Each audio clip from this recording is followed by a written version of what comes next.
Coucou les filles, j'espère que vous allez bien. Alors je tiens à vous présenter avant de commencer cette vidéo mon chat Picasso.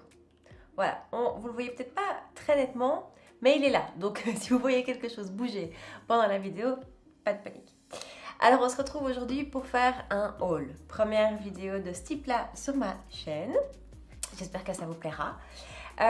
J'ai fait du shopping encore ces dernières semaines chez Sephora et chez Cult Beauty principalement. Donc je vais vous montrer mes dernières petites acquisitions que je porte principalement aujourd'hui. J'ai à peu près tout sur le visage. Donc voilà, alors on commence. Il y a une dizaine de jours, je suis allée chez Sephora en France et j'ai craqué pour deux choses. Deux choses. Merci. Alors, d'abord, suite à ma dernière, à ma vidéo plus ou moins récente de Kiko sur la collection Ocean Feel, j'avais très envie de retester un fond de teint compact poudre.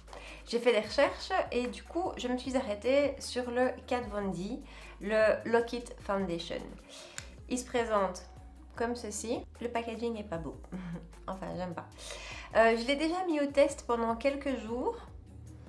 Écoutez, il est pas mal. Franchement, tout ça m'a vraiment réconcilié avec les fonds de teint poudre. Je suis super étonnée du rendu, du confort. Ça, ce confort, c'est génial, on le sent pas. Vraiment du côté floutant, tout ça, c'est top. Maintenant, si je dois le comparer au Kiko, je sais pas, j'ai l'impression que le Kiko me tenait plus mat. Mais voilà, vous aurez une vidéo sur le Lock It tout seul. Vous verrez comment je l'applique, comment je l'utilise. Voilà, à suivre. Deuxième petit craquage de cette virée Sephora. Ceci est un baume de chez Givenchy, un baume teinté. Alors déjà, le packaging est splendide. C'est en cuir, c'est juste magnifique. C'est de nouveau une pièce un peu de collection. Mais au-delà de ça, je l'adore. Donc c'est vraiment un mix entre un baume à lèvres et un rouge à lèvres parce que je le porte là, il est quand même vraiment bien teinté. Il hydrate bien. C'est pas un labello, hein, voilà. Il a un petit effet mentholé quand on le met, c'est super agréable. Donc je l'aime beaucoup, coup de cœur. Je pense que ça va être mon go-to dans mon sac à main pendant l'été et j'ai juste envie d'aller voir les autres teintes. Celui-ci, c'est une édition limitée. C'est la teinte Spirited. C'est le rouge Perfecto. Alors que l'autre gamme, ce sont les roses Perfecto. Là, il y en a beaucoup plus. Ça, c'est le rouge Perfecto. Ça, c'est un coup de cœur.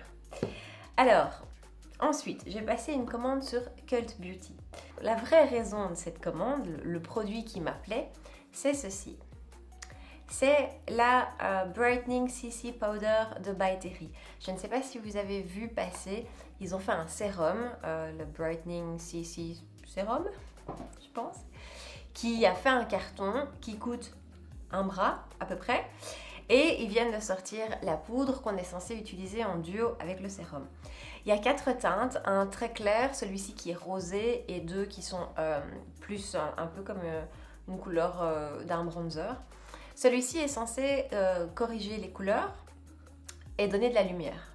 Alors corriger les couleurs, je sais pas, donner de la lumière, dingue. Quand je l'ai eu et que je l'ai swatché sur ma main, je me suis dit, vraiment, il se passe rien. Mais par contre, quand vous avez fini votre make-up et que vous le mettez, ça donne un effet de fou. Tantôt j'étais avec 2 amis pendant le temps de midi à l'extérieur et je vois mon reflet dans une porte vitrée. Et je leur ai dit, waouh, qu'est-ce que je suis glowy. Et elle croyait que c'était de l'highlighter, mais en fait non, c'est ceci. Donc c'est vraiment très chouette. Donc moi je l'utilise partout sur l'ensemble du visage. Ce qui est chouette, c'est qu'il donne cet effet glowy, mais pas gras. Ce que moi je cherche tout le temps. Et vous pouvez aussi l'utiliser en highlighter. Alors ça, je l'ai testé vraiment en highlighter en mettant nettement plus sur le pinceau. Je trouve que ça donne un petit peu un effet gris, en tout cas sur ma teinte de peau. Donc voilà, je continue à la mettre au test. Je vous en parlerai sûrement dans les prochaines vidéos. Mais ça m'a l'air vraiment pas mal. Et elle sent très bon, elle sent l'eau de rose comme ça. C'est très chouette. Du coup, comme j'étais sur Cult Beauty, je n'allais pas passer une commande pour un article. C'est la frustration extrême. Donc j'ai continué à faire un petit tour sur le site. Et une de mes marques préférées, vous le saurez au fur et à mesure de mes vidéos, c'est Charlotte Tilbury. Charlotte Tilbury a une gamme de fard à paupières type crème. J'en avais déjà une dans les teintes vert-gris, donc plutôt pour l'hiver. Et donc là, j'ai craqué pour la teinte bête. Alors ça s'appelle les Eyes to Mesmerize. Ça ressemble à ça. Et à l'intérieur, c'est comme une mousse en fait. Donc c'est pas réellement une crème. Je vous ferai une vidéo sur tous mes fards à paupières crème. J'en ai un paquet parce que je trouve que c'est tellement pratique. C'est vraiment ce qui prend le moins de temps, ce qui est le plus vite mis. Ça donne vite un super joli effet. Et j'en ai beaucoup qui ont des textures vraiment crème, qui sont très pailletées. Celui-ci n'est pas spécialement pailleté, il est lumineux et il est plus mousse. Donc voilà, je l'ai testé déjà, je valide. Du coup, j'étais sur la page Charlotte Tilbury et Charlotte a un petit problème avec les blushs, hein, on le saura aussi au fur et à mesure. Et donc, ils ont toute une gamme de blushs en stick. Comme l'été approche, j'ai envie d'utiliser des produits crème. Je trouve que ça fait plus naturel, je trouve que ça fait plus soleil, plage. Voilà, je pars bientôt en vacances et j'ai envie de ça. J'ai envie d'emmener ça avec moi. Donc, j'ai craqué. Alors, ça ressemble à ça. J'ai pris la couleur Moon Beach, un super joli orange corail que je porte là. J'ai pas d'highlighter, hein. Je ne porte pas d'highlighter. Le blush d'abord est très lumineux et puis par-dessus c'est la poudre By Terry, je viens de vous montrer. Donc il a une lumière superbe. Je vous le swatch. Alors ça c'est l'intensité quand je le swatch vraiment. Maintenant c'est vrai que sur les joues c'est un petit peu moins intense. Canon. Là aussi j'ai juste envie d'acheter les autres couleurs. On n'est pas dans la merde. Et pour appliquer ça, alors pour tout ce qui est produits crème ou mousse, moi je vous conseille vraiment d'utiliser des pinceaux stippling. Les pinceaux stippling, c'est les pinceaux duo fibre, comme on dit en français. Et du coup, j'en ai commandé un petit, j'en avais un grand, ouais, pour mon bronzer crème, mais j'avais pas de petit. C'était une nécessité, nous sommes bien d'accord. Bon. Alors sur Cult, ils ont la marque Zoeva. Pour les pinceaux, moi j'ai 3 marques, j'ai Morphe, Zoeva et Sigma. Sigma est un chouïa plus cher. Morphe, Zoeva, j'adore. Je trouve qu'ils ont vraiment une qualité exceptionnelle pour un prix franchement raisonnable. Et donc j'ai pris le petit stippling. Et vous voyez en fait, il y a 2 hauteurs de poils sur le pinceau, ce qui permet de ne pas faire de taches. Et c'est vrai qu'avec les produits crème, on a vite la tache et qu'on ne sait plus blender correctement. Avec ça, étant donné qu'il y a 2 hauteurs de poils, on disperse tout de suite beaucoup mieux la matière. Ce que je fais, c'est que je viens frotter le haut de mon blush, comme ça, et puis je tapote. On ne tire pas, parce que là, alors, on va tirer la matière qui est en dessous, juste on tapote. Donc ça, si vous avez des produits crème, je vous le conseille vivement. Je l'ai déjà testé, il est canon comme les autres, et c'est le 122 petit stippling. Alors, dernière petite commande sur le site de Sephora. Cette commande n'était pas du tout prévue, vraiment pas. Et puis est arrivée sur le site de Sephora France la palette Natasha Denona, la Biba palette. Alors, je ne sais pas si vous avez suivi ce qui s'est passé, mais donc elle a été mise en ligne. Et elle a été mise en ligne au prix de 79 €. Alors que normalement les palettes Natasha Denona sont vendues au prix de 113 €. En plus, à ce moment-là, sur Sephora, on avait 25% à l'achat de 89 €. Alors je peux vous jurer que quand j'ai vu ça, ça a été l'excitation totale. Sauf que il y avait a priori un bug quand même sur le site parce qu'elle était en stock, hors stock, disponible, indisponible. Mais à force de persévérance et de motivation, elle a fini dans mon panier. Et à ce moment-là, ça a été l'angoisse totale parce que je voulais avoir mes 25%, mais donc je devais dépenser 10 € de plus. Donc j'ai pris la première chose qui m'est passée sous la main, à savoir l'anti-cerne Natasha Denona. Mais donc, je reviens d'abord à la palette. Donc la palette, c'est la Biba. Elle ressemble à ça.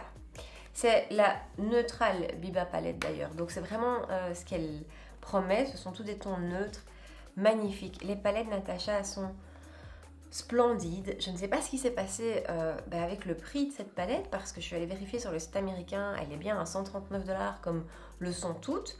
Et alors que sur le site français, c'est la seule à ce prix-là. Ce matin, elle était encore à ce prix-là. Alors elle est hors stock pour le moment, mais toujours affichée 79 €. Et une super youtubeuse que je suis, la loge de Gabrielle, entre parenthèses, en parlait il n'y a pas longtemps en story et elle disait que apparemment même dans le Sephora Champs-Élysées, elle était toujours à 79 €. Si vous êtes dans le coin, passez, parce que je viens de la tester là tout de suite. Comme d'habitude, Natasha Denona, la qualité est dingue, j'adore. Et là, les couleurs, vous allez les utiliser, c'est vraiment du neutre, enfin elles sont magnifiques. De toute façon, ça je vais vous faire une vidéo qui lui sera entièrement consacrée parce qu'elle est vraiment canon. Et donc je disais, quand j'ai dû valider mon panier, je me suis ruée sur la première chose. Voilà, Picasso fait un petit tour. C'est-à-dire l'anti-cerne. Alors en fait, je l'ai très vite regretté parce que d'habitude quand j'achète, je fais plein de recherches, je vais sur les sites américains, sur les sites anglais, je vois ce que les gens en disent, ce que les gens en pensent. Et là pas, parce que j'étais vraiment dans le rush.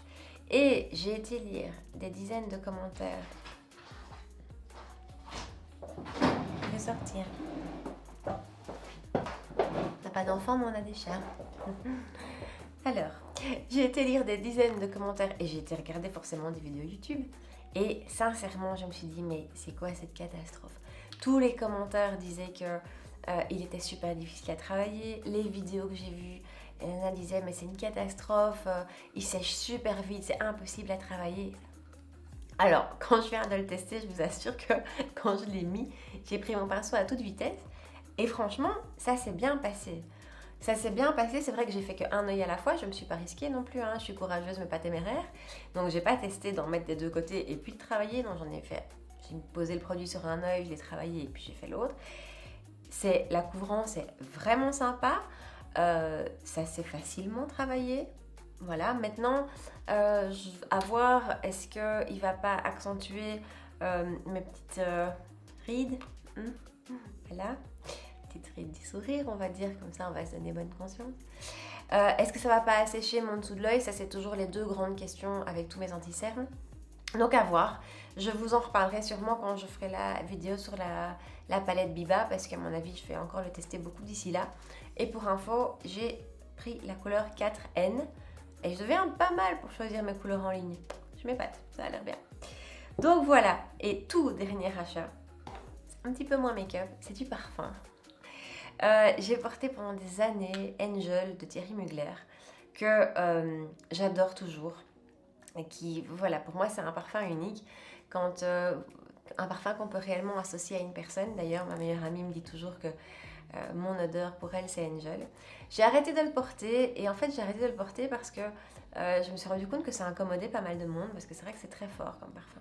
Donc voilà, il y a des années j'ai arrêté de le porter. Et puis aujourd'hui je passe à la parfumerie pour voir un petit peu les nouveautés et est sorti le Angel Thierry Mugler Croisière. C'est une tuerie. Ça a une odeur de pamplemousse, de fruits, c'est très frais. Et derrière, vraiment derrière, pas tout de suite, mais après quelques minutes, revient quelques petites senteurs d'Angel, mais c'est vraiment léger, c'est vraiment subtil. Je suis tombée amoureuse, je l'ai acheté direct. Voilà, si c'est vos goûts, si c'est vos odeurs, ça risque de vous plaire.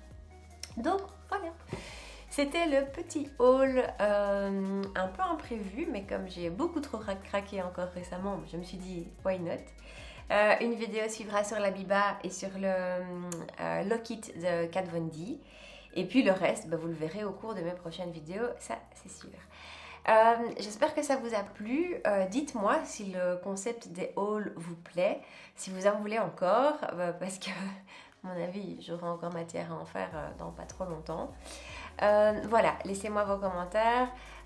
N'oubliez pas de liker la vidéo avant de partir. Rejoignez-moi sur Instagram, j'oublie de vous le dire à chaque vidéo, mais je suis sur Instagram. Ça nous permet peut-être de discuter plus facilement aussi. Et puis voilà, de partager encore plus ensemble. Donc voilà, It's Charlotte's Time sur Insta. Et puis surtout, revenez pour la prochaine vidéo. En attendant, je vous souhaite une très belle journée. À bientôt!